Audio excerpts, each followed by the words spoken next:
Bueno, bienvenidos a todos a nuestro módulo uno sobre la forma y nuestro taller de predicación que estamos haciendo para ser los mejores predicadores posibles que podamos ser.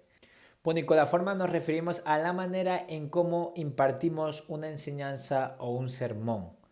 No es el contenido, no son las ideas, sino la manera en cómo transmitimos un mensaje. Y la pregunta que nos tenemos que hacer todos es cómo podemos transmitir un mensaje que sea recordado. Obviamente cuando predicamos, lo que queremos hacer es que la gente recuerde la palabra de Dios, que recuerde aquella verdad espiritual que acabamos de predicar. Y para responder a esta pregunta me gustaría contaros algo que me ocurrió hace aproximadamente medio año.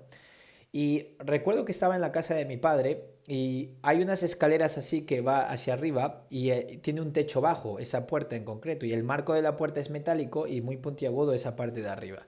Y yo estoy acostumbrado a subir las escaleras saltando cada dos o tres escalones de golpe para ir más rápido porque, no sé, siento yo personalmente que me canso cuando voy escalón por escalón. Y cuando estaba en casa de mi padre me recordó y me dijo, hijo, ten cuidado que el techo es bajo y te puedes golpear la cabeza, siempre agáchala. Y yo le dije, sí, sí, sí, padre, no te preocupes, que yo ya sé cómo va esto.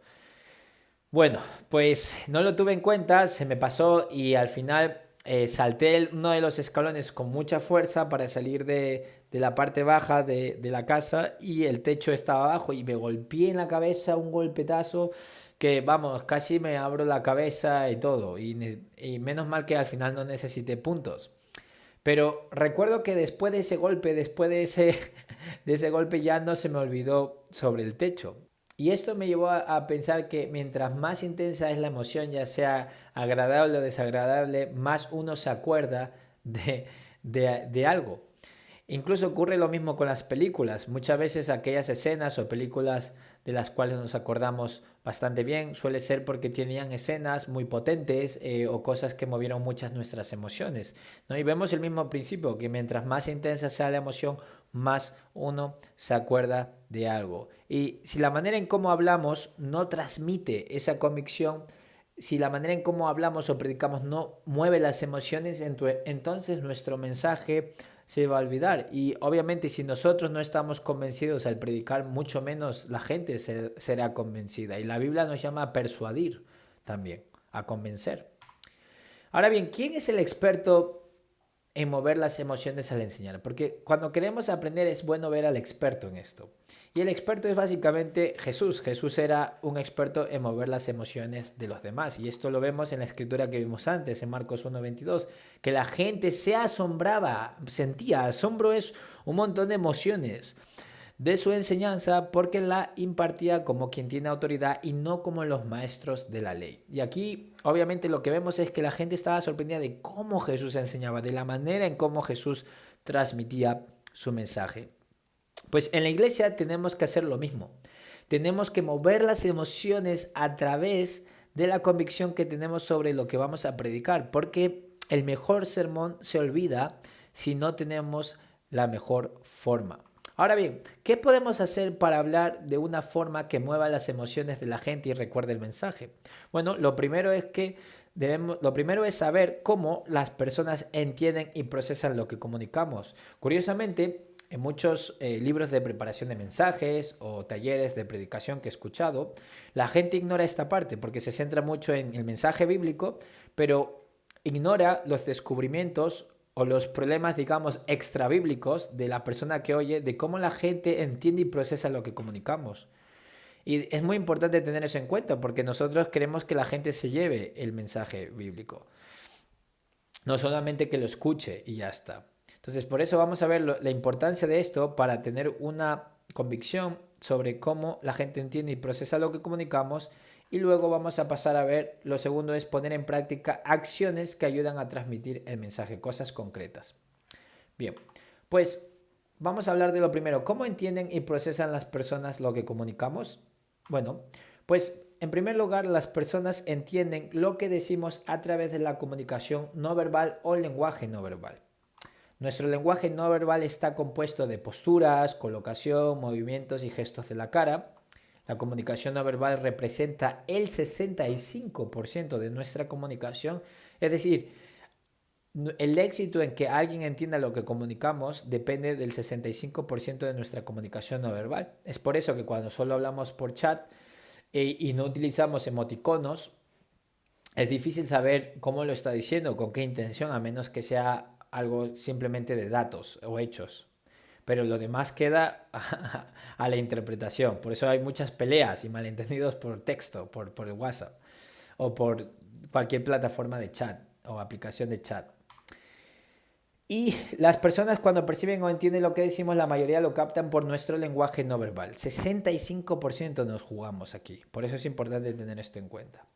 Luego, las otras cosas es que las personas entienden lo que decimos a través del paralenguaje. ¿Y qué queremos decir con esto? El paralenguaje representa aproximadamente el 25% de nuestra comunicación y el paralenguaje está compuesto de 4 elementos. El acento, es decir, la manera en cómo enfatizamos ciertas palabras cuando hablamos, el volumen de la voz, lo bajo o lo alto que hablamos, la entonación. Cuando decimos un mandato, unas disculpas, una pregunta, utilizamos distinta entonación y la velocidad o ritmo al hablar, lo rápido o lento que decimos las cosas y las pausas que hacemos. Y por último, las personas entienden lo que decimos a través del lenguaje verbal. Esto tiene que ver con el fondo, el contenido de nuestras ideas, que esto lo vamos a ver en el módulo 2. Es decir, lo que vamos a decir a la gente.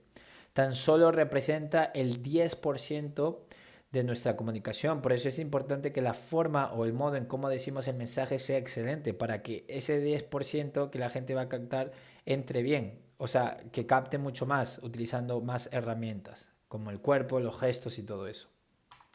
El mejor sermón se olvida si no tenemos la mejor forma. Porque la forma es un parte del proceso en cómo la gente entiende lo que decimos. Y eso, por todo esto, no nos olvidemos de esto, por todas las razones que hemos visto, el mejor sermón se olvida si no tenemos la mejor forma. Importantísimo. Vale, ahora pasemos a ver qué elementos prácticos hay que tener en cuenta durante la preparación y ejecución de un sermón. Vamos a ver lo práctico, lo que podemos hacer. Bien, lo primero es que la preparación es el 90% del éxito. Escribe todo lo que vas a decir, palabra por palabra, ensáyalo todo al menos una vez y grábate, luego mira el vídeo y si tienes tiempo, ensáyalo otra vez. Es clave la preparación. Mientras menos experiencia se tenga, hay que prepararse más. El estar preparado va a reducir mucho la ansiedad y el nerviosismo. El que improvisa falla, hay que mostrar el respeto que tenemos a Dios a través de nuestra preparación. Dejar que el Espíritu hable en nuestra vida no significa que debemos ser vagos y no prepararnos. Al igual que, por ejemplo, oramos por una entrevista de trabajo para que consigamos un trabajo, eso no quiere decir que vayamos sucios o que no preparemos nuestro currículum. Dios obra poderosamente a través de la preparación. Bien, el siguiente principio es que hay que ser dinámico. Esto tiene que ver con la energía con la que uno se mueve y transmite las cosas. Y con esto quiero dar una advertencia. Muchas veces pensamos que somos mucho más dinámicos o energéticos de lo que realmente se nos ve. Si te grabas hablando, por ejemplo, y luego miras el vídeo, te darás cuenta que parece que tienes poca energía cuando en realidad estabas entusiasmado. Al hablar delante de la gente quieres que perciban lo que quieres comunicar y por eso la gran mayoría de personas tiene que exagerar. Porque el nivel de energía que tú percibes cuando hablas es mucho menor al nivel de energía que los demás perciben de ti cuando hablas. Por eso, como he dicho aquí, la mayoría de personas tienen que exagerar, pero en realidad lo que los demás están viendo es una persona pues con energía, con ganas y ya está, no están viendo algo exagerado.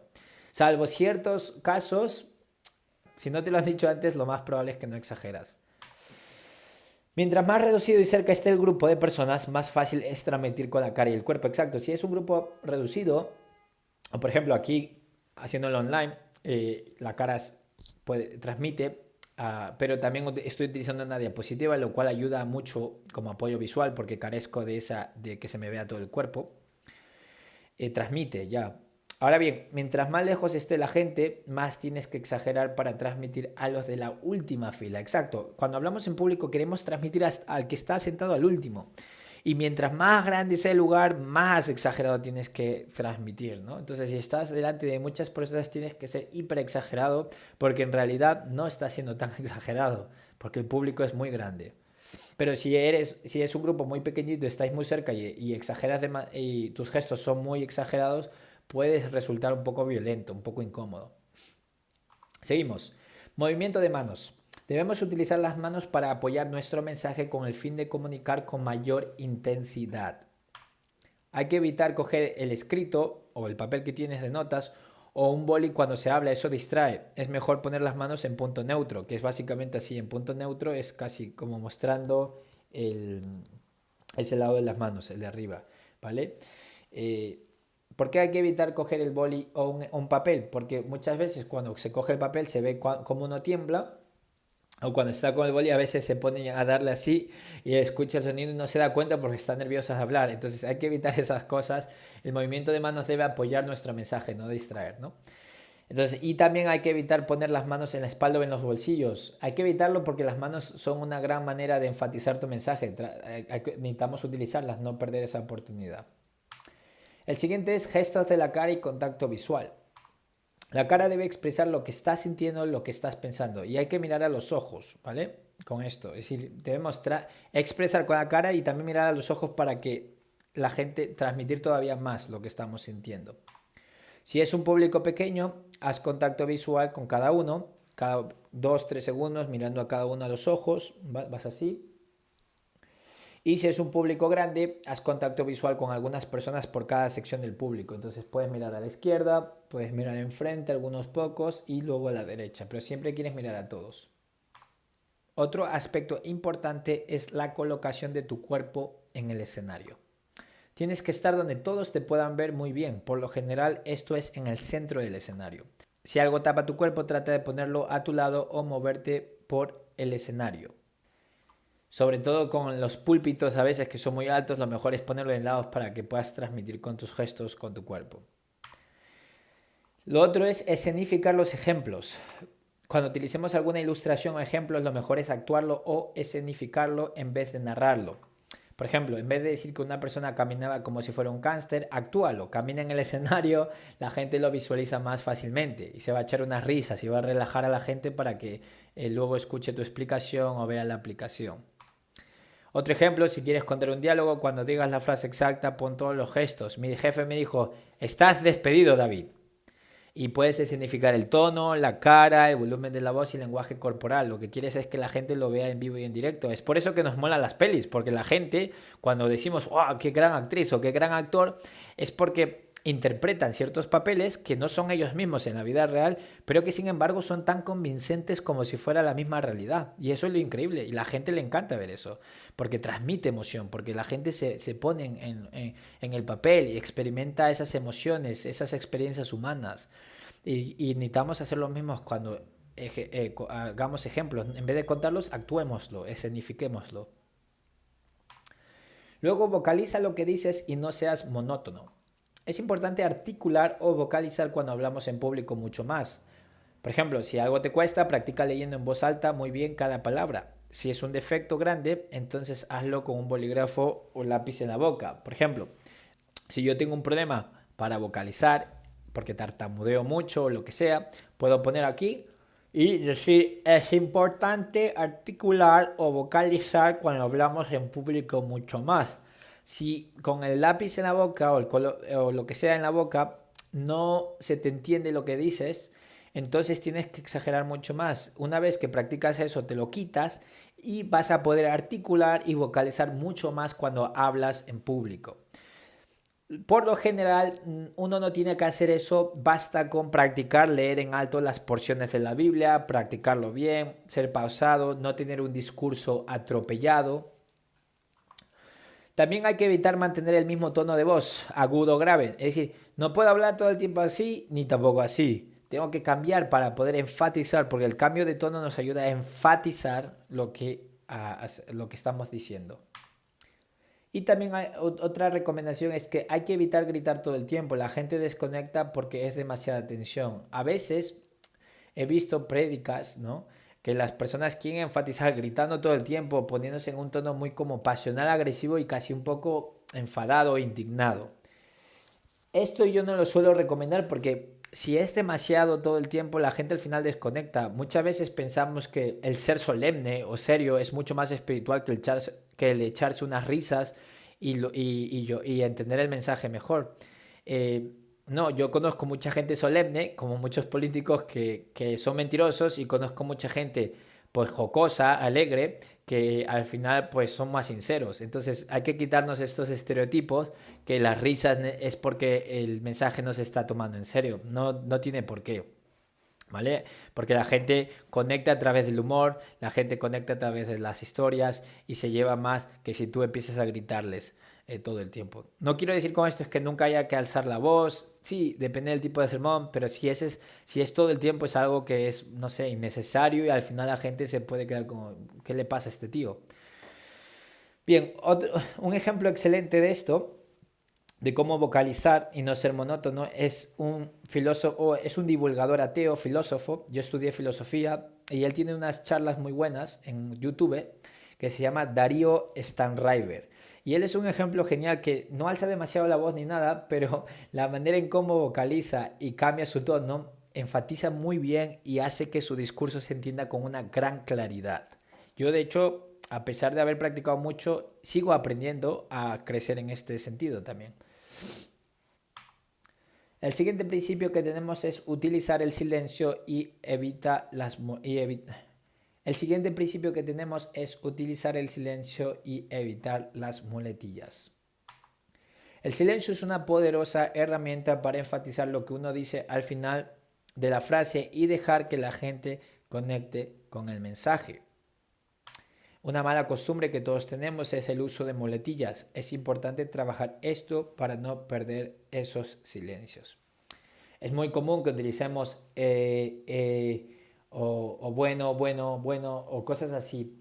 Es normal, lo hacemos todo el tiempo y es difícil corregirlo completamente, pero si tenemos un discurso muy viciado por el tema de las muletillas, es importante ser conscientes para ir trabajando eso y disminuirlo todo lo posible y poder tomar el mejor provecho de aquellos silencios, que ayuda a que la gente interiorice. Dejar un silencio después de una frase potente, o después de tu principal punto, o después de un desafío, ayuda a que eso llegue más a la gente. Luego habla en primera persona del plural, nosotros. Si tú te metes en el saco con todos los demás, hace que los demás no se sientan a la defensiva. Claro, imagínate que voy a dar un sermón sobre el pecado y solo hablo, te tienes que arrepentir tú, y a lo mejor el invitado, el miembro de la iglesia dirá, ¿y este qué se cree? Que no se tiene que arrepentir. Lo importante es meterte en el saco, porque tú como predicador y yo también nos tenemos que arrepentir. Todos nos tenemos que arrepentir. Si uno decide hablar a grupos concretos, hay que hacerlo bien y saber qué decir. Es decir, lo tienes que tener muy bien preparado si vas a dirigirte a grupos concretos. No pasa nada, a veces quieres hacer exhortaciones concretas o animar a la gente. Eso es positivo, pero hay que prepararlo, ¿vale? De otra manera, a lo mejor la gente, a ciertos grupos se pueden sentir atacados y otros animados, y no queremos eso, queremos que la gente salga inspirada, alimentada y retada también. Lo siguiente es también cuidar la imagen e higiene. La imagen es lo primero que se ve y lo último que se olvida. No llevemos nada puesto que pueda distraer o hacer luchar a las personas. El cómo vestimos dependerá de nuestro público. Si la iglesia viste un poco más casual o más informal, entonces con llevar prendas que hacen tu apariencia un poco más formal ayuda. La higiene es importante porque distrae a la gente del mensaje. Caspa en el pelo sucio, mal olor, prendas reveladoras, camiseta de tirantes en hombres o vestidos demasiado cortos, sobre todo si el stage o el escenario está por encima de la gente. Todas estas cosas, aunque parezcan poco importantes, son muy importantes, porque al final la imagen es lo primero que se ve y lo último que se olvida, ¿vale? Siempre queremos estar un poco por encima de la mayoría de miembros, ¿vale? Por ejemplo, no llevar chanclas, o llevar pantalones cortos, o llevar una camiseta y ya está. O sea, no cuesta nada esforzarse un poco y llevar un pantalón, unas tenis bonitas, unos zapatos y una camisa. Es decir, vayamos a lo seguro, es lo que quiero decir con esto. Vale. Siguiente es ser consciente de lo que hacemos todo el tiempo. La preparación nos va a ayudar a ser consciente de lo que hacemos Esto nos ayuda a estar en control de aquellas cosas que distraen y maximizar el uso de aquellas cosas que ayudan a transmitir nuestro mensaje. Esto se puede mejorar muchísimo con la práctica y el feedback que te da. Exacto. Cuando empezamos a ser conscientes de lo que hacemos cuando hablamos en público, podemos corregir aquellas cosas que se nos dan mal, nuestras debilidades, ya sea el uso de muletillas, ya sea el no movernos bien por el escenario o tener movimientos. El ser consciente nos ayuda a corregir eso y utilizarlo a nuestro favor, ¿vale? Pero como digo aquí, se puede mejorar muchísimo con la práctica y el feedback que te dan. Y por último, ceñirse al tiempo, muy importante. Por lo general, una presentación de 20 minutos es ideal porque la gente se puede llevar un mensaje claro. Esto se practica en la preparación, nos cronometramos, nos podemos poner 20 minutos, por ejemplo, y si intentamos hablar 20 minutos, probablemente al final haremos 25 y 30 minutos, ¿vale? Entre 20 y 30 está bien, ya mensajes de 40, 50 minutos tiene que estar justificado, ¿no? Es decir, no es que esté mal, pero lo que quiere es que la gente se lleve algo claro. Entonces, es difícil hablar tanto y que al final la gente recuerde una cosa. Por lo general los mensajes largos es porque no ha habido un buen trabajo de una idea dominante, de una idea clara que se va a predicar. Bien, pues con esto pasamos a la conclusión y volvemos a nuestra pregunta. ¿Qué podemos hacer para hablar de una manera que mueva las emociones de la gente y recuerde el mensaje? Pues lo primero es entender que el lenguaje no verbal y el paralenguaje forma parte del mensaje que transmitimos. Por eso, el mejor sermón se olvida si no tenemos la mejor forma. Y lo segundo es poner en práctica acciones que ayudan a transmitir el mensaje, que lo acabamos de ver. Las 12 prácticas que hemos visto se aprende con el tiempo y se mejora todo. Y bueno, con esto, obviamente, yo recomiendo elegir 3 cosas que se nos da peor y poder ir trabajándola cada vez que hagamos un mensaje o practiquemos para nuestro mensaje para poder crecer en aquellas cosas. Siempre se puede mejorar, como hemos puesto aquí. Y bueno, vas a encontrar abajo un resumen de una cara sobre todo lo que acabamos de ver, que podrás imprimirlo para que cada vez que prepares un mensaje lo tengas a la mano y puedas recordarte de estas cosas. Y a lo mejor puedes subrayar o poner ahí aquellas cosas que tú personalmente estás trabajando para mejorar en la forma. Y bueno, y gracias por participar y tengamos presente que el mejor sermón se olvida si no tenemos la mejor forma. Bueno, nos vemos ya en el módulo 2, que ahí vamos a tocar el fondo y el contenido de las ideas que predicamos a la gente. Hasta el siguiente módulo.